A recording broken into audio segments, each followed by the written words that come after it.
Hello बच्चों। हमारा प्रश्न दिया हुआ है फफोलेदार तांबे का परिष्कृत करने के लिए इसे भट्टी में गलाकर हरी लकड़ियों के बल्लियों से हिलाया जाता है। ऐसा इसलिए किया जाता है जिससे फफोलेदार तांबे में घुलित गैसें बाहर निकल जाए, औषधियाँ सतह पर आकर ऑक्सीजन हो जाए, तांबे के कार्बन की मात्रा बढ़ जाए और लकड़ी से निकलने वाले हाइड्रोकार्बन गैसों द्वारा औषधि के रूप में उपस्थित धात्विक ऑक्साइड अपचयित हो जाए।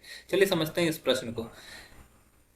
अगर इस अगर इस प्रश्न की मुख्य अवधारणा की बात की जाए तो मुख्य अवधारणा में हमें समझना होगा तांबे का निष्कर्षण।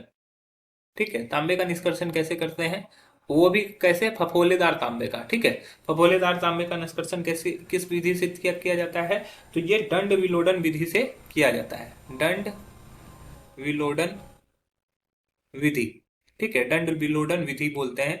इसमें क्या होता है, डंडे का प्रयोग किया जाता है, ठीक है, और उससे विलोड़ित किया जाता है, इसी वजह से इसका नाम हो गया दंड विलोडन विधि। इसमें क्या होता है, हरी लकड़ी को गलित धातु में डुबाने पर गैसीय हाइड्रोकार्बन के बुलबुले के रूप में तीव्रता से निकलती है। ठीक है, इसमें क्या किया जाता है, हरी लकड़ी के दंड को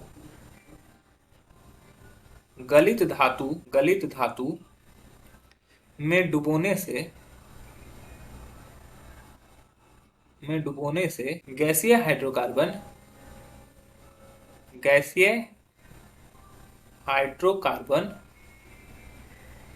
बुलबुले के रूप में तीव्रता से निकलते हैं, जो धात्विक ऑक्साइड को अपचयित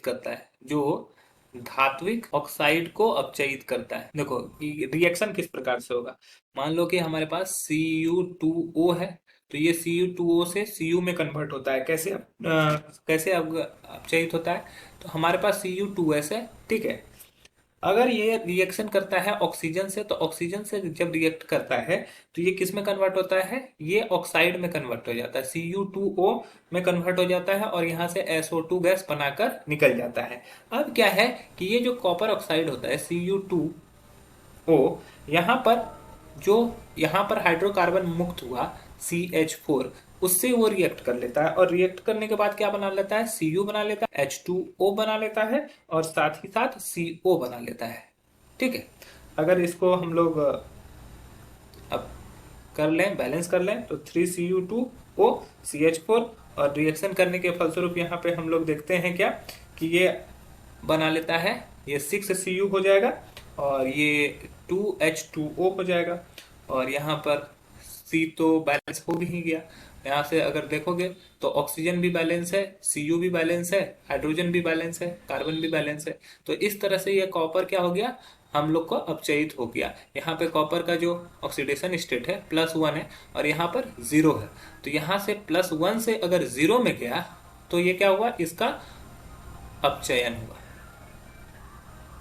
ठीक है, तो हम लोग बोल सकते हैं पहला जो दिया हुआ है, फफोलेदार तांबे में घुलित गैसें बाहर निकलती है, गलत हो जाएगा। तांबे से बाहर नहीं निकलता है, वहां पर जो डंडे में जो हाइड्रोकार्बन रहता है वो निकलता है, अशुद्धियां सतह पर आकर ऑक्सीकृत हो जाती है, गलत हो जाएगा।